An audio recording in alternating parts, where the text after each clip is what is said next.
Doctor, skin टॅनिंगसाठी काही घरगुती उपाय आहेत का? पेशंट स्वतःच उत्तर देतो. यामध्ये दही, हळद, मध आणि कॉफी यांसारख्या इन्ग्रेडियंट्सचा ते यूज करतात. तर ते करावं का? यावरती तुम्हाला काय वाटतं? यावरती आज आपण चर्चा करूया. तर जसे की काही ॲडव्हांटेज आहेत, तसेच काही डिसॲडव्हांटेजही आहेत. तर ॲडव्हांटेजमध्ये दही आणि मध हे आपल्या स्किनला सूदिंग इफेक्ट देतात किंवा मॉइश्चराईज करतात. हळद ही एक अँटी इन्फ्लॅमेटरी म्हणून काम करते. कॉफी एक चांगल्या प्रकारचा एक्सफोलिएटिंग एजंट आहे, त्यामुळे डेड स्किन सेल जातात.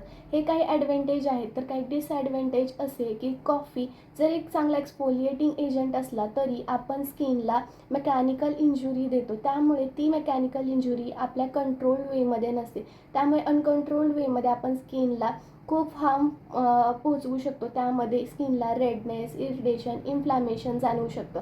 तसेच अशा काही गोष्टी तुम्हाला करायच्या असतील तर ते डॉक्टरांच्या सल्ल्यानेच केलेल्या चांगल्या.